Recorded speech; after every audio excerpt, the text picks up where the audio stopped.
Welcome to the Real Film Nerds Podcast.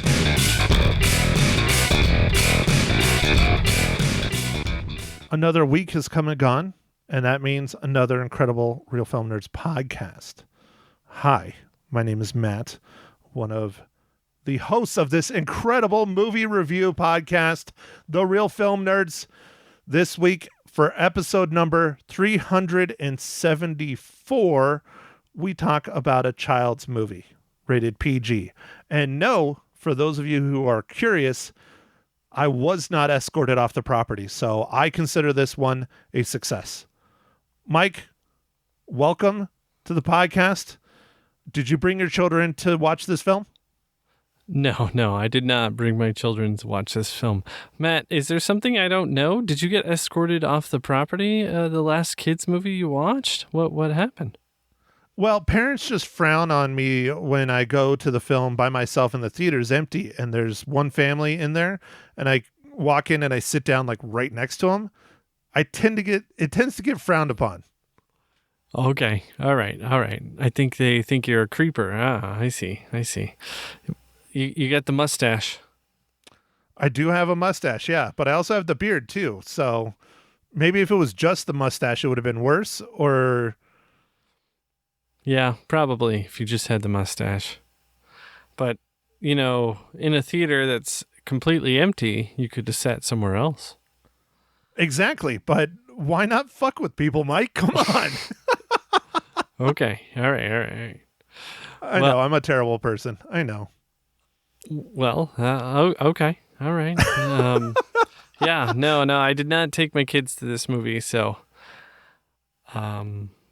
I guess, Matt... Why not? Is it because you went on Thursday night late? I did go on Thursday night. Yeah, Thursday night evening. I wouldn't say late. It was like the 8 o'clock-ish round. Okay. Well, that's kind of late for children's, but yeah. So, well, Mike, we'll get into it. We'll talk about it because I want to ask some questions, especially you being a father, a breeder, a bringer of new souls to this planet. That's a good one. I like that. Yeah, bringer of souls to the planet. A bringer of new souls to the planet. All right. Anyways, Mike, so why don't you go ahead and break down John Krasinski's If? All right. Well, so like you stated, this was directed and written by John Krasinski. This movie's starring Kaylee Fleming, Ryan Reynolds, John Krasinski, and Fiona Shaw.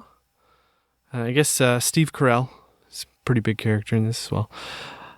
A young girl who goes through a difficult experience begins to see everyone's imaginary friends who have been left behind as their real-life friends have grown up.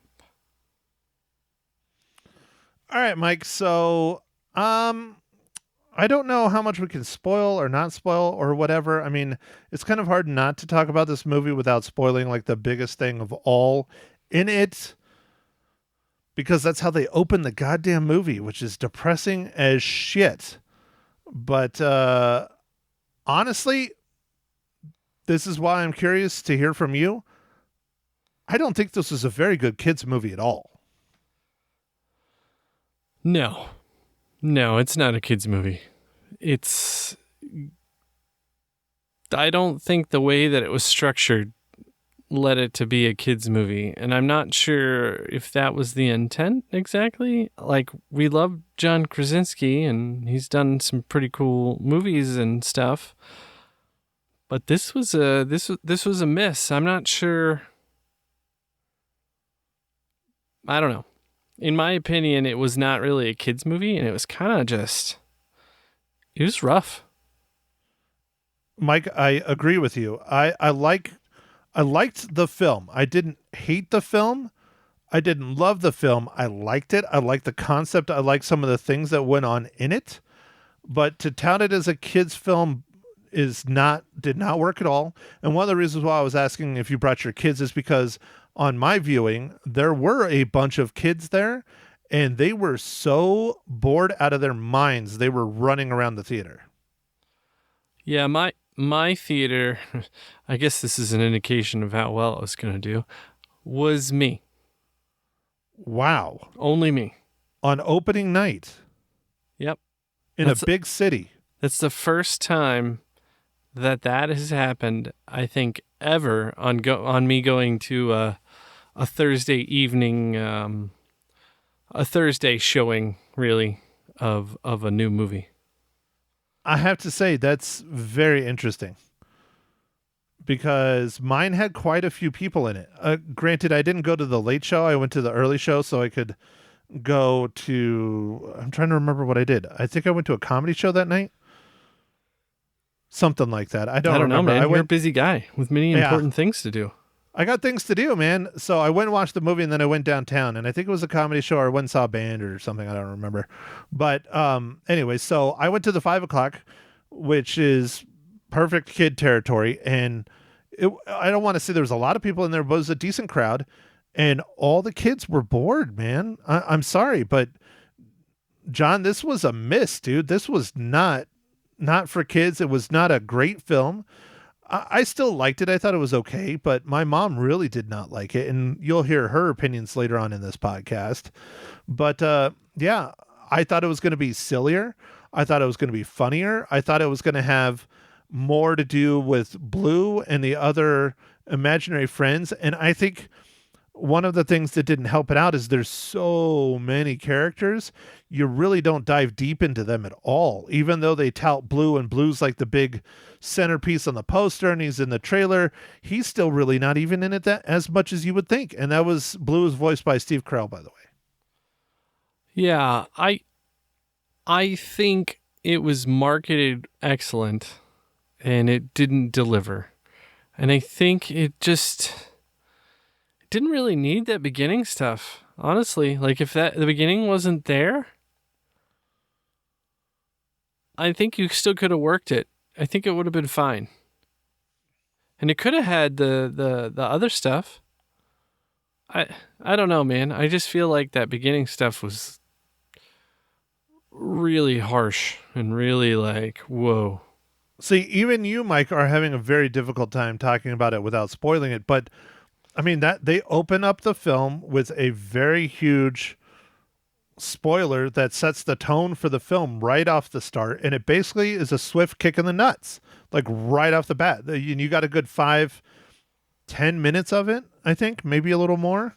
Yeah, for sure. So I guess since we're having a hard time dancing around this, Matt, we should just go. What are you drinking this fine morning, evening, afternoon?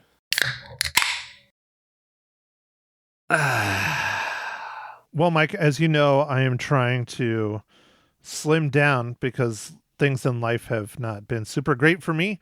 And so I've decided that I need to take a little bit more control of my health and my life. And I'm trying to watch my weight and trying to lose a bunch of it. So I don't know. We'll see if it happens.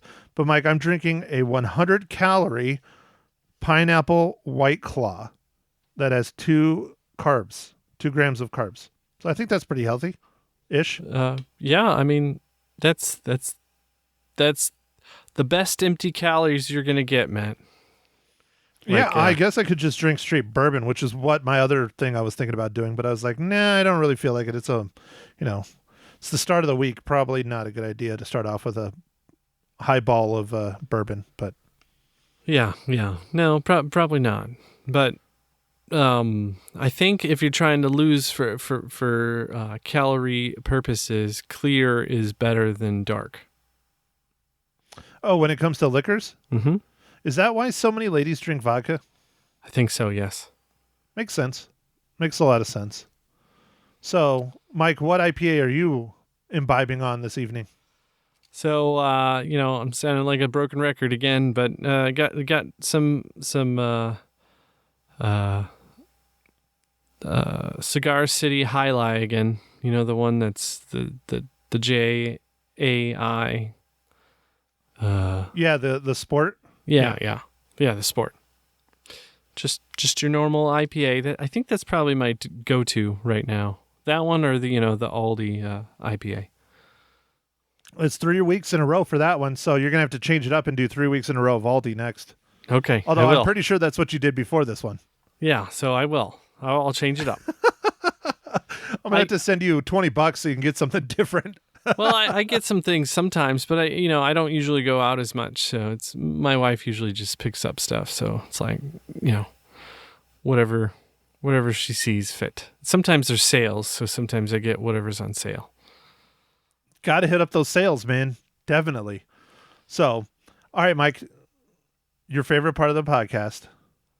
Go ahead, reach into your pocket, pull it out because I know you carry it with you. Mike, what is this week's just incredible dad joke? I got dad jokes. I don't think they understand, though. Gotta think I'm funny. Other people never laugh, though. Dad jokes. All right, Matt. This one's pretty cheesy, so I think you would like it. Yesterday, I ate a clock. It was very time-consuming, especially when I went back for seconds. Yeah, that's definitely like a dad joke, but it's like a dad statement. But yes, that is super cheesy and perfect. That fits your personality so well, Mike. Yeah. You have math, you have time, you have a dad joke. I mean, dude, it's not going to get better. Yeah, no, I loved it. Loved it. All right. Matt, do I have one more thing I need to talk about? You do, and it's probably not very difficult at all, but Mike, I will ask it anyways. Mike, how does The Incredible Child's film, If, relate to the Marvel Cinematic Universe?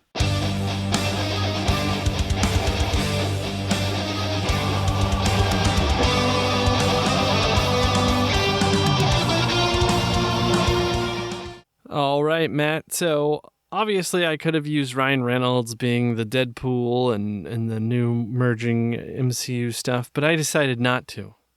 Oh, uh-oh. All right. Here we go. So I thought I would use somebody else. And the composer for this movie, Michael Giacchino, also was the composer for Thor: Love and Thunder. There you go. I was trying to see if one of the other celebrities was in a Marvel film. I can't think of one off the top of my head, to be honest with you. Yeah. I looked around a little bit, and no, it wasn't really anybody.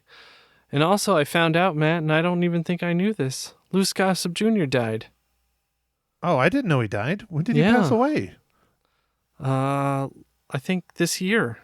Like, man. he was one of the voice characters in this movie. I don't know he was the voice for the teddy bear. Yeah, I don't know if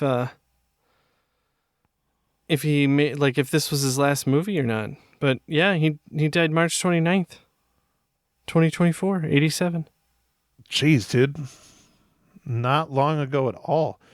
Let's see. I'm going to go to his IMDb, and it does look like that is his last film that has come out, but there's a bunch of stuff in post-production.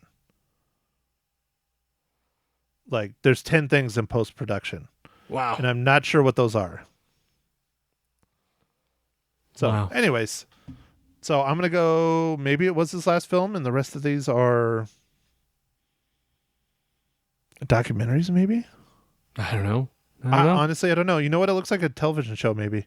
I don't know. We'll find out in the future, Mike. We will find out in the future here on the Real Film Nerds podcast. Episode 374. There you go. I had to look it up. Sorry. Yep. Gotcha. So, okay. So, spoil, Mike. We're in spoilers. Ready, set, go. All right. This movie started out horribly. It's too depressing. It's too depressing. You can't show, like, the mom montage of cancer and stuff. That was rough, dude. Yeah, how do you start out a film by killing the main character's mom? I mean, seriously, that was just horrible, dude. Absolutely horrible. It set the tone for the rest of the film, and that tone was not good. It's hard to come back up from something so terrible. I mean, the death of a parent is awful. It's probably not, well, I don't know. I don't want to compare deaths, but it's probably one of the most horrific things you can think of. Yeah, dude, it was really rough. Me being a parent now, like, seeing stuff like that is a lot harder, especially with, like, young kids. You know, I have young kids. So it was like, And then he's sick, and we never find out what he has a problem with, like something to do with his heart. But like, why is he in the hospital for so long? Like, what was that? Yeah, that was really weird. And how he was there for like 2 or 3 days before surgery, and then he was there for surgery, and then after surgery. And I hated how they made it. Of course, they did this, made it seem like he died. That really fucking, I'm like, really? You're going to kick us in the nuts again? Yeah, I don't know. And then I kind of did see well, I don't know. I kind of saw the writing on the wall with the various characters for the imaginary friends with Ryan Reynolds' character specifically. Oh, like who he was? Yeah, no, Yeah. I guess that shit about halfway through. Yeah. Yeah, but When she unveiled like her character and all that other stuff, I was like, oh, that's what it is. Yeah, it made sense. yeah, but I don't know, man. Like, there were aspects, like a lot of the imaginary friend stuff was cool and like it was neat, and like there were aspects of this movie that were great, but it just started off so like, I don't know, like Bambi, just fucking murder and like just rough. Yeah, it was rough, dude. But like I said, the imaginary friends were really a lot of fun. I wish they would have dived more into that, and I wish they would have had more about the characters and what they did or did not do. I wish it was funnier. I wish it was sillier. And they really touted Blue as like this main character, and he almost like falls off for a large chunk of the film. Yeah, he's in there in the beginning, and then he's gone. Like the second act, I think he's not in at all. Like I think he's just gone. And then he's back in the third to kind of wrap it all up. And it just, I don't know, dude. Overall, this movie, I didn't hate it. It was just okay. And I don't know. I was telling people on the radio, I don't think this is worth, rushing out to the theaters. But Mike, did you look up the box office numbers? Yeah, it didn't do very well. It didn't? Okay. I was curious. I think it won the box office, but it was a lot lesser showing than they expected. They expected about 40 million, and I think it got like 30 something. And after the initial run of a movie, there tends to be, like a 50% or so drop off. And they're thinking this one's going to drop off even worse because it doesn't have the greatest reviews. Yeah, so it was number one, man. It was 35 million. But a surprise was The Strangers Chapter 1, which is probably what we should have seen.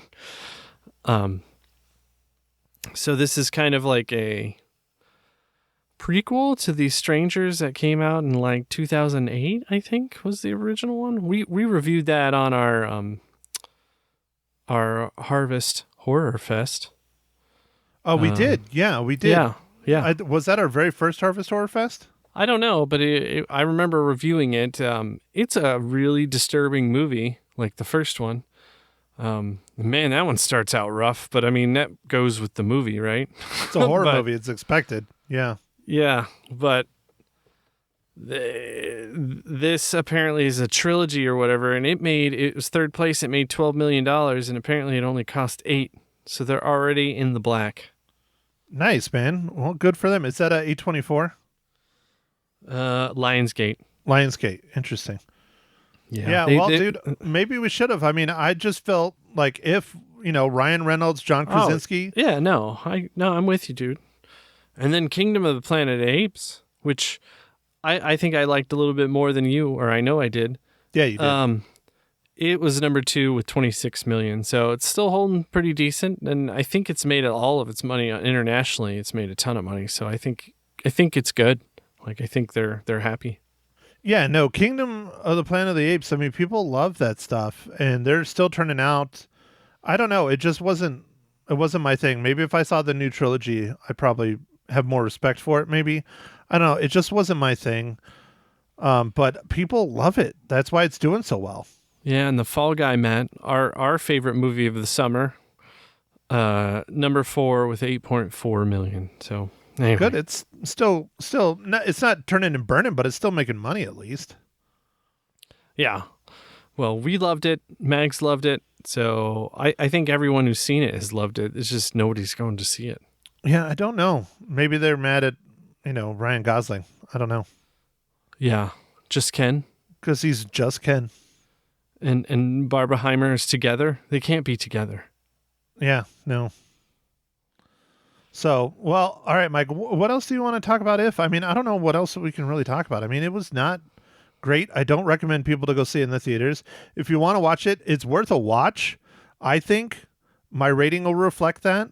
But I think wait until it's on streaming or rental or whatever, or on HBO or TV or whatever. I don't think you should rush out and waste money in the theaters for this. No. And it's definitely not a family movie. Like I would have been severely upset if I took the kids to it, because it's like they didn't need to see that first and the last. Like the scenes would have been rough, man. And I don't know if they would have caught it, but they're getting better at picking up on the musical cues from movies. So it's like, I don't, it's not like when they're real young, they're just kind of looking at what's on the thing and not understanding everything. But now they're understanding everything. So it's like, they would have gotten that completely. Oh yeah. And I don't think it's a good way to start off a movie. I don't think it's a good way to start off a kid's movie, especially. Yeah. Yeah. Well, all right, Mike, I don't know what else to talk about. I mean, I think I'm pretty much done. Okay. Well, this will be a short pod then, and that's fine. Well, We haven't had one of those in a while anyway, right? And yeah, it's true. We're making up for too much time in the past. What are we going to see next week, man? It's Furiosa, yeah? Yes, sir. Furiosa, a Mad Max saga. Another summer blockbuster, Memorial Day weekend. It's the biggest film coming out. Yeah, man. I think I know what my tie-in is for that one, but you'll have to wait and see. Dude, it's a tough one, man. It's a very, very difficult one. Yes, it is. Extremely difficult. So, yeah, I mean, no giveaways, no nothing. Yeah, Furiosa, Mad Max saga. We'll check it out next week. I'll probably go see it on Thursday. Probably be really tired by Monday, but hey, I don't know. We'll see. It'll be a fun weekend. Yeah, man. Well, listeners, thanks for listening, and make sure you enjoy your Memorial Day weekend coming up. And we'll catch you on the next pod to talk about Furiosa, a Mad Max saga. Is that what? Yeah, I don't know. That's the official title, Furiosa, a Mad Max saga. I'm wondering if they're going to, with the word saga, they're going to probably turn it into a trilogy, I would think, if it does well. It looks pretty good to me. The trailers look really good. I love Anya Taylor-Joy. She's a very good actress. Of course, everybody loves Chris Hemsworth. So I'm excited for this one, Mike. Maybe this one will earn another 5 reels and it'll be another movie of the summer. I don't know. Right now, it's going to have to battle Fall Guy, and Fall Guy was pretty freaking incredible. Yeah, definitely have to see, man. And then, last week, you were showing me the new Crow movie, and so that could be interesting. That's in August. So we'll see how this summer goes, man. It could be good, or it could be bad. We'll see. Definitely July is going to be tits. What do we got in July? I know there's a new Bad Boys movie, and I was very surprised about the last Bad Boys, which happened right before the pandemic. Remember we went and watched it, and I had a great time watching it. Yeah, that was interesting. I don't know if Bad Boys is coming out in the summer, though. I would think it would. No, it's coming out. It's coming out in June. Okay. Yeah, like soonish. Oh, it's coming out in June? Oh. Shit, they're not promoting it very well, because I just saw the trailer for the first time the other day. No, July, Mike, it's Deadpool Wolverine. Ah, yes. Gotcha. So at least we'll have some movies coming out. Deadpool, Wolverine, Bad Boys, Furiosa. We got some stuff. I kind of want to go see that Strangers movie now, but I think we'll probably have to hold on to that one until October. Yeah, we might have to. Oh, yeah. Maybe I'll write that down. Yeah, you might want to put that down. We have that doc going on of Harvest Horror Fest films. So, yeah, Okay. dude, put that down for this year. That would be perfect. That'd be great. That would be perfect. I'll write that down. All right. Well, I guess with that, everybody, Matt, we need to get your rating. What is your rating? Oh, crap. We didn't do our ratings, did we? No. Dude, we almost ended the podcast without doing our ratings. Holy shit. Man, We does did. that tell you how lacking of sleep I am, even more than usual? I mean, for those of you who don't know, I'm going through a lot of personal shit the past 3 weeks, give or take. And normally I get 5-6 hours of sleep. I am lucky if I get 2 right now. And it's been like that for about 2 or 3 weeks. So I'm a fucking disaster. So I'm not going to go into it. I might go into it on the radio. I haven't decided yet. But anyways, Mike, believe it or not, I give it a little bit more than average just because I liked that it was creative. I liked a lot of the things about it. I hated a lot of things. My mom gave a much lower rating than I did. No, actually, no, she didn't. I think she gives the same rating as I do. Shit, I don't remember now. Anyways, I give it a 3.5, which is probably way too much. Okay. Yeah, that's way more than I'm going to give it, Matt. I'm going to give if 2.5 reels. It was just okay. Yeah, that's not too much below me, but I mean, it is a full reel, but my mom gave it 3.5 and she really didn't like it. And I'm like, Mom, if you really didn't like it, you need to rate it to where you don't really like it. You don't give it like, for me, this is how I do it. I don't know how you do yours, Mike, but I equate it to like the grades of school. Like a 5 is like an A++, and a 4 is a B, and a 3 is a C, and a 2 is a D, and a 1 is an F. And I thought it was just okay. So it's a C+ in my book. All right. Makes sense, Matt. Makes sense. But my mom hated it. And I'm like, why did you give it an average rating then? Well, I don't know. I'm like, because you're too nice, Ma. So, anyways, all right. Now we're done. We give her ratings. Shit, I thought it was going to be quicker. I'm sorry. All right. So, I guess with that, everybody, we'll catch you on the next pod, and make sure to follow us on the socials, Twitter or X, Facebook or Meta, and Instagram. Thanks for listening, everybody. Catch you on the next pod.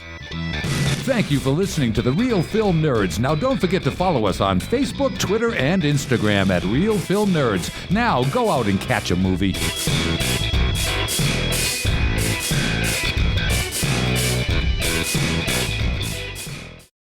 Welcome, everyone, to Ma Hinshaw Loses Her Cookies, episode 64. The movie is If. Hi, Matt. Having a good evening, I hope. You know me, Ma. I'm living the dream. Oh, yeah, I knew that. Me too. Well, folks, this movie is interesting, but if you have any children, they should be older. This is not a movie for children. I feel, well, the characters are fun and there's some funny lines, but basically it's for kids who are at least 12, maybe older. It's just kind of sad in a few spots, but it's, it's got a good message, and Ryan Reynolds is just, he's fantastic as usual, but it's not a real cheerful movie at times. And I don't know, did you have an imaginary friend, Matt? I didn't. I don't know. I was trying to think if I had one as a kid. I mean, I might have, but I don't know if it was really imaginary. I mean, I think probably Teddy Ruxpin. I talked to him a lot, but that was a toy. So, I mean, Yeah, but he was imaginary, but kind of not imaginary. I don't know. that's what I was thinking is, I think, well, my kids probably had toys they talked to more than imaginary friend, but maybe that's a thing the kids do more nowadays, I guess. I was really looking forward to, I loved the Blue character. Steve Carell was very good with him. He was really a silly goof. There were so many, and I know you know all the stars that were the different characters. I really didn't recognize voices terribly much. It was interesting, but I didn't know many kids who had imaginary friends, but maybe that's a new thing. I don't know. The sets, I thought the feeling when Bea, or the actress's name was Callie, was with her grandma in this old New York walk-up, I guess you call them, apartment. It was really good. It gave you the feeling of these old buildings. And the one thing that really came to mind for me was the glass door handles, which I remember my grandmother had on her house when I was a kid. That means it was really old. But anyway, the sets were good.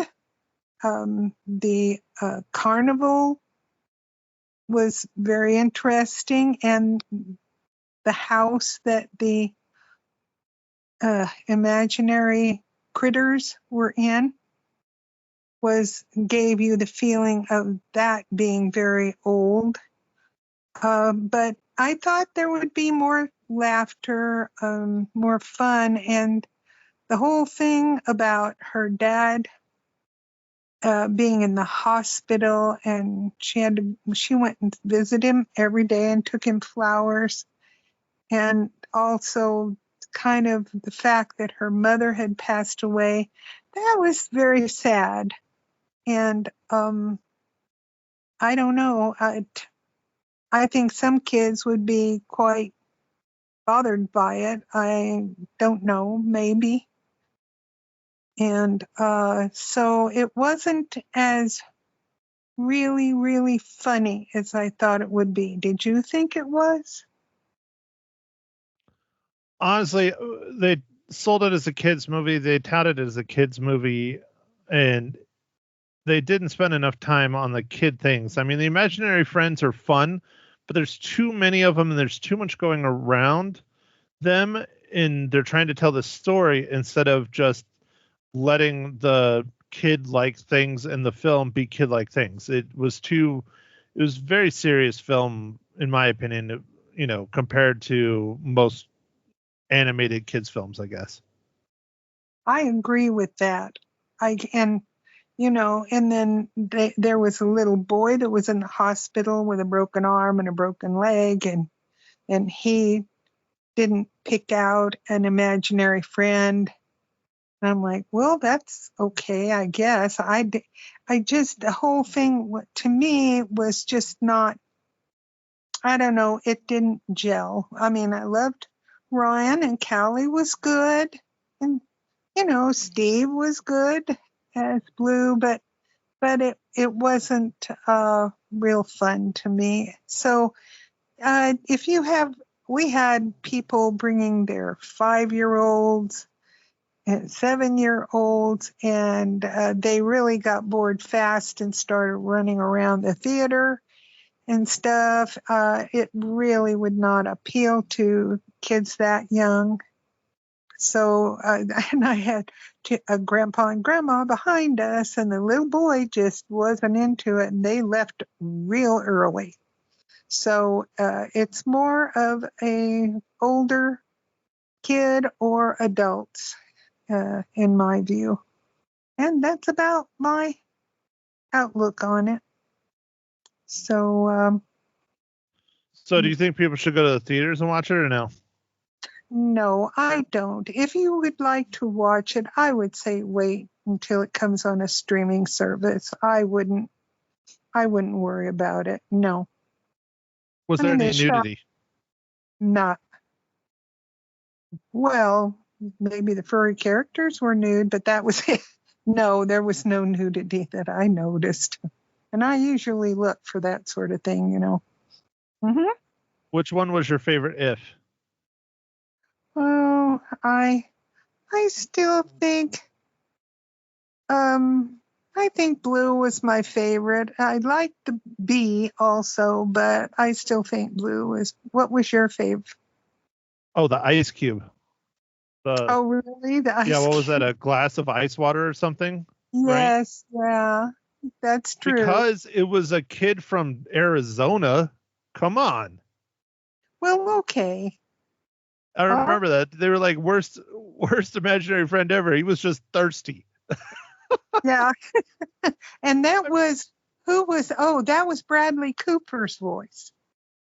I mean, there was moments of greatness in this film that they just did not capitalize on enough.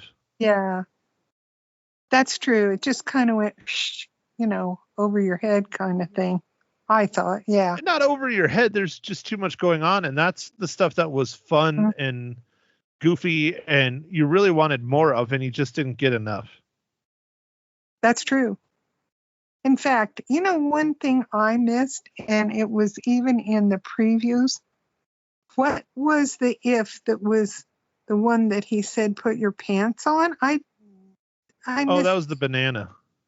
That's what I that was thought. voiced I by thought Bill it Hader. was Yeah. banana, but I was like, is he saying a banana should put his pants on? I thought I was. Well, it was a walking banana without pants on. It was creeping people out.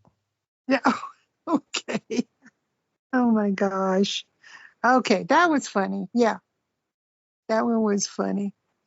But I kept saying, a banana. What kind of pants would he put on? I mean, no, I'm not going to go there. Anyway. You're thinking way too hard about this. Oh, I know I am. So anyway, yeah, it was an okay movie, but I would wait till it enters your house somehow and watch it then. I wouldn't bother going to the movies for it. So anyway, that's my view and I'm sticking to it. All right, Ma, so how many reels do you give John Krasinski's if? Not reels, damn it, cookies. What kind of cookies? Are these imaginary cookies? Yeah, they're imaginary because I haven't made cookies in a while. I'm thinking of making a red velvet cake, but I'm not going to make some cookies for a while because it's getting warm, and baking, how that goes when it's hot. You're going to have to make cookies because I'm going to have to bring some back to Lisa for the competition. Oh, gosh, my cookies aren't good enough, Matt. I can't do that. That's horrid. How dare I would you? lose in a minute. Barry Barr's cookies are earth-shaking. Mine are just cookies, They're ordinary. Well, Mom, you're not going to go up against Barry Barb. No. Who am I going up against? I don't know. Maybe Lisa? you'll have to go up against them. So you're going to have to work on your cookies, Ma. Oh, I'm going to have to practice. That's true. Well, at least maybe the grandsons will like a cookie or two. I don't know. Anyway, I give it 3.5 cookies, which, that's pretty nice, I say. But yeah, I think it's the same that I gave it, and I think you like the movie a lot less than I do. And Mike gave it 2.5, and I think you should have given it more of a 2.5 or even a 2. Ooh. Because I liked it better than you did. I liked it. It was okay. It just wasn't real great. I just didn't ring my bell terribly.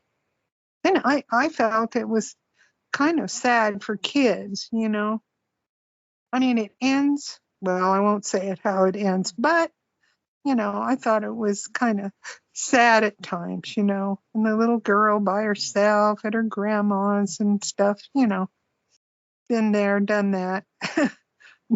Not too fun. And one thing that got me was the fact that she'd go out at night and, do all this stuff with If and Ryan and stuff. And she was only 12, for Pete's sake, in New York City. No way would I have let my grandchild do that. No, not a bit. Anyway. Yeah, that was probably not the smartest thing. No, it was not. And I don't know, maybe some of the parents will say, now wait just a minute. And I mean, the grandma didn't live on the bottom floor. This kid had to go up these stairs, windy and stuff. I would never have let her out at night to wander around and do stuff. Heck no. 12 is not grown up.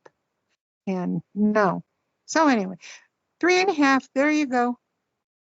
All right, are you excited for next week's movie? Honestly, I hope I understand it. I didn't really understand the original Mad Maxes, and I don't know what I'm going to think about this one, really. Are you excited? Well, yeah, of course. It's Mad Max, and it's the continuation of Fury Road, but it's a different saga, different story kind of thing, but it's tied to it. And I'm sure you don't even remember Fury Road, and that was not an original Mad Max. That was one from not that long ago, and it was not Mel Gibson. I don't remember it then. Just like I predicted. I love Mel Gibson, and he's probably too terribly old to be in this one. Kids that are listening, this is why you don't do drugs. Yeah, there you go. You end up like Ma Hinshaw. I don't know what I'm going to think of it, or and I'll be gutsy. If I don't understand any of it, I'll give it a 2. Okay. Well, go watch Fury Road. I haven't. Fury Road. It's everywhere. Yeah. It's everywhere. I know you have seen it, Mom. It's the one with Mad Max where it's all on like semi trucks and cars, and they're driving through the desert. My dream, just like my childhood, driving through the desert with a bunch of dust. Well, okay. There's a lot of dust, and then there's crazy people on top of it, and dust storms, and guns and fire, and oh, Lord. Sounds glorious. I'm not getting anywhere. I'm sorry. I'm trying, folks, but I'm not getting anywhere. It reminds me of my childhood and the dust storms and the haboobs. Yuck.